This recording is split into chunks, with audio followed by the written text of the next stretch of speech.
Welcome to the Deep Dive. We're here to really get into fascinating topics, cut through the noise, and bring you what really matters. Today we're looking closely at something quite special, the Omega Seamaster Diver 300M007 edition. We've got a great set of sources on this specific watch, and our goal, really, is to unpack what makes it more than just a timepiece, why it's become, well, a cultural icon.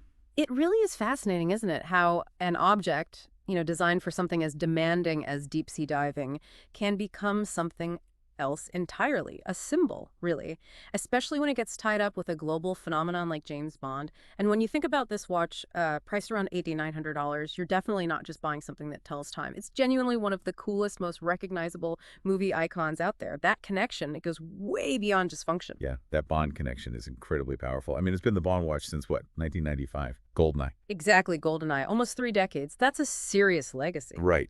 But what makes this 007 edition, this specific one, stand out even more? Ah, that's a great question. And this is where it gets really interesting, because this isn't just an Omega Seamaster. It's the model Daniel Craig wore in No Time to Die. But here's the secret sauce, if you like.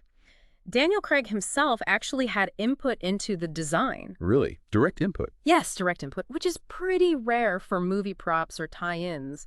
It lends it this authenticity. It almost feels less like a prop and more like a part of the character's actual kit, Fans really respond to that. That personal touch from Craig, Yeah. that's very different. How does that really impact its appeal? I mean, it ties it to the actor, too, not just Bond. Well, it makes it an instant classic, doesn't it? That kind of direct link, it elevates it. It's not just something like Bond's watch. It's the watch shaped, in part, by the guy playing Bond. So it becomes this highly desirable piece of cinema history you can actually own and wear. It's a collectible, sure, but also a top-tier instrument. Okay, so we've got the legendary movie link, the iconic status, Craig's involvement. It's clearly desirable. But let's get under the hood. Is it just cinematic window dressing, or is this a genuinely serious watch? What makes it tick, technically speaking? Oh, absolutely. It's built to perform, first and foremost. The foundation is the 42mm case made from grade 2 titanium. Titanium, right. So strong but lightweight. Exactly. Incredibly robust, but surprisingly light on the wrist, which is great for comfort. Then you have the practical dive features. The scalloped edge rotating bezel, essential for timing dives with its aluminum insert. There's also the automatic helium release valve. Now, most people won't need it, but for professional saturation divers, it's crucial. Allows helium to escape during decompression. Okay. And naturally, a screw-down crown. That, combined with the case construction, gives it that impressive 300-meter water resistance. That's 1,000 feet. 1,000 feet. Serious depth rating. Definitely. And protecting the dial, you've got a domed sapphire crystal, very scratch resistant, and it has an anti-reflective coating inside, so visibility is excellent. And beyond those core specs, what about the aesthetics? Any standout design details that tell a story? Yes, absolutely. And this is where it gets quite clever. The dial is this brown tropical color. It's meant to look like the patina you find on vintage watches that have aged over time. It gives it instant character. Like it's already lived a life. Precisely. But the real Easter egg for Bond aficionados is the little broad arrow symbol just above 6 o'clock. That's inspired by markings on old British military equipment. It's a direct nod to Bond's background as a commander in the Royal Navy. Oh, that's subtle. I like that. It connects the watch back to his history. Exactly. It grounds it. Okay. So powering all this, you mentioned Omega's master chronometer caliber 8806. For listeners maybe not deep into movements, what does caliber mean here? And why is master chronometer significant? Right. So the caliber is basically the watch's engine, the mechanical movement inside. The 8806 is Omega's own design. It's self-winding or automatic. It has a 55-hour power reserve, which means, you can take it off Friday night, put it back on Monday morning, and it'll still be running. Handy. Very. Now, master chronometer, that's a big deal. It's a certification from METUS, the Swiss Federal Institute of Metrology. It means the watch, and crucially the movement inside the watch, has passed 8 really tough tests. We're talking accuracy, durability, and especially resistance to magnetic fields. Magnetic fields, like from phones and laptops. It's up to 15,000 gas, which is huge.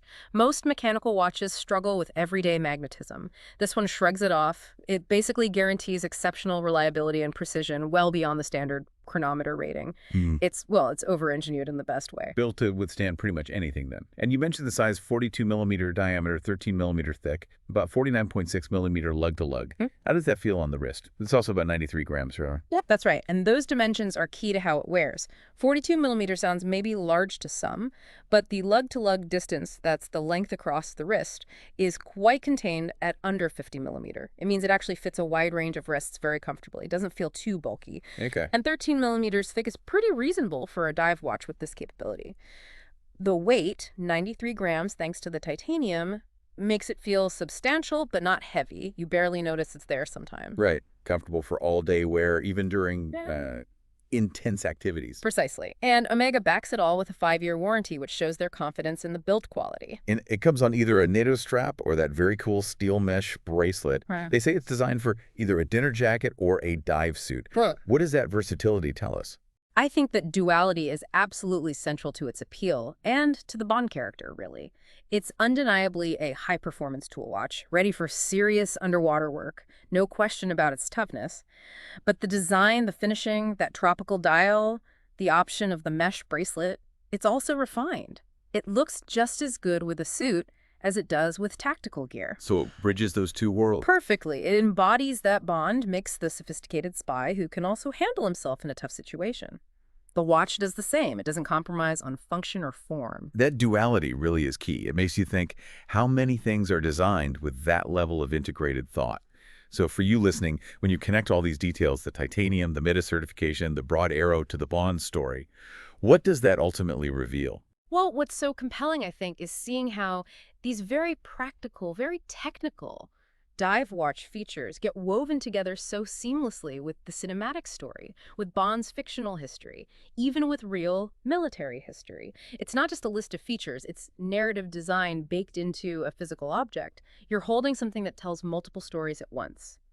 The story of Omega's watchmaking, the story of deep-sea diving tech, and of course, the enduring story of James Bond. It really is amazing how much thought, how many layers can be packed into something like a watch. It's not just telling time, is it? It's history, character, engineering, all on your wrist. Absolutely. This Omega Seamaster Diver 07 edition, it truly pulls together that technical ability, that rich history. I mean, the Seamaster line itself goes back to 1948, originally for the British military, another link, Good point. and blends it with this unmatched pop culture power. It's a watch that tells time, yes, but it also tells stories, and it becomes part of your story when you wear it. So something to think about as you go through your day.